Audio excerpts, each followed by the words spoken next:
come and lead. And someone who's undermined might say, hey, do you know so and so? It might be your name. Jesus said, let us do the right thing. Let us do the right thing. I need someone who will also minister to me. To have a mentor and someone that disciples you is not only proper, but it is also righteous. It is proper because that is the only way by which one can really prosper. If you think that you, being a counselor, you'll end up a mayor, and you think you are good enough, you can work your way through. O tla bereka bo be su moloma go bo be mosetla. O tla ntsha founu ka molomo go sena le nko e ntshang le mmina. Go bereka di connection. Morana just so connectile ke John the Baptist a ba mo baptize. Some of you need to be baptized. It is righteous because it is the only way by which we can remain successful. It is proper because that is the only way by which one can really prosper. It is righteous because it is the only way by which we can remain successful. I read two statements there. May I read them again? It is proper because it is the only way by which it is righteous because it is the only way by which we can remain successful. Having a point of contact, even a point of reference, is an incentive in ministry, career, profession, and business. It is an incentive. Don't despise having someone who mentors you, someone who disciples you, someone who coaches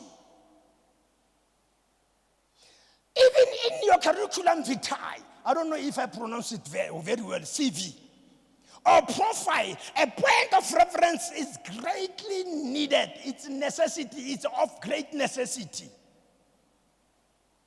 Who can be found so as to know where you come from, who you are, and authenticate your profile? Because people know how to write beautiful profiles in that Charles. I'm telling you, they know how to write beautiful profiles. I got shapela CV engwe o tla reng Ramonka o hata mo employee le mpara fela o kene le mpara mo business. Mpara tla be paramile sa itse what to do. Cannot tell the left hand from the right hand. Mar CV ya gagwe is very attractive, very flowery. That is why even in your CV they want reference. So that they can be able to phone someone and ask. They want to know, previously, where were you employed?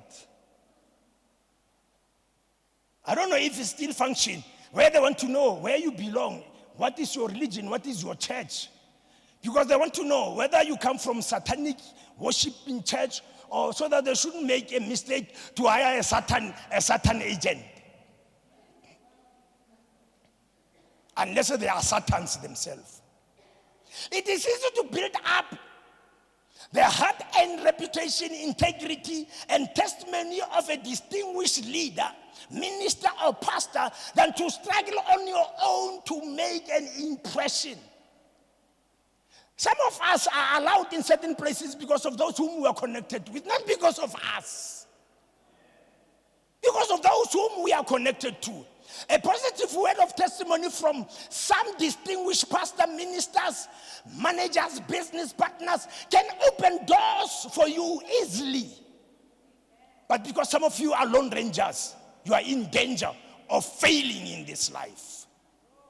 What others may struggle to attain in 10 years could be attained in just 1 year if you know how to use your point of reference appropriately.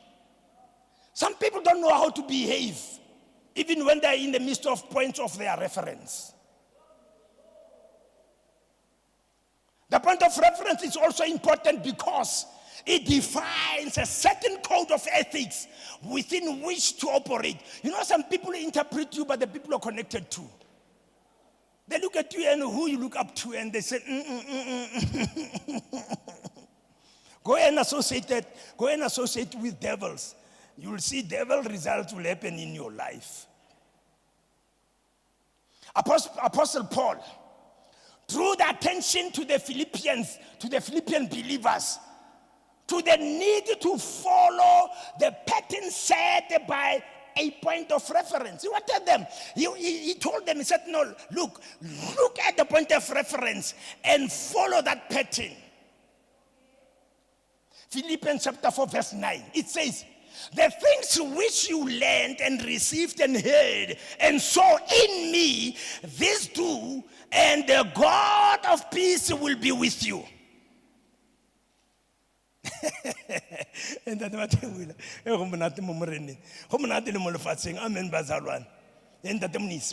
telling you.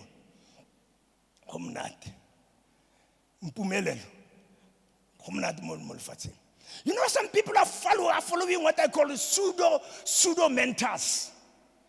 You know, when you follow me, you should follow me and know who I am. I've been accused in many cases.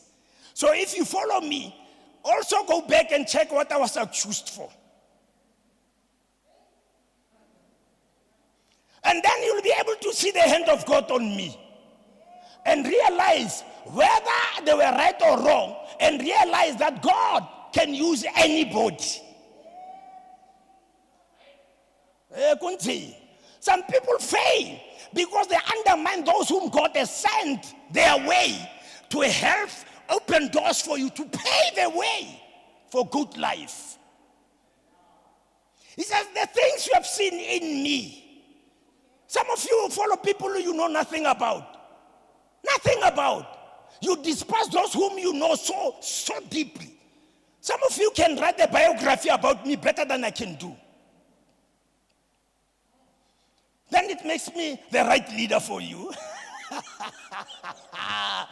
I'm telling you, your wife, your husband, your parents, with all the weaknesses, are the right people who are molding your life. Even if other people can criticize your father and call your father a drunkard and call your mother a drug addict, but you may come out of that family a champion and you may be the next president.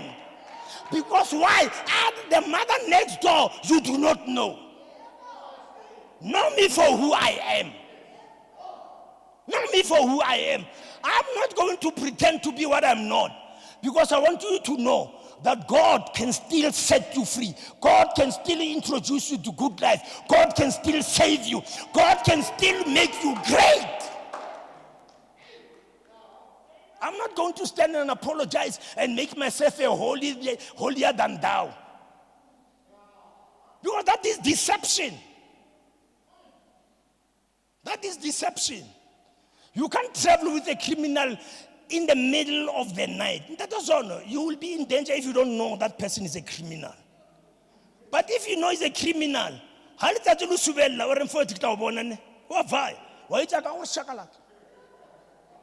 so I better know who's a criminal, so that I know with this person I know him.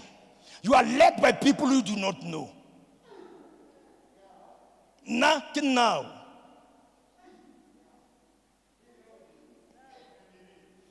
Paul says, the things which you learned and received, some people don't receive and heard and saw in me. Not only what you heard, and also saw in me.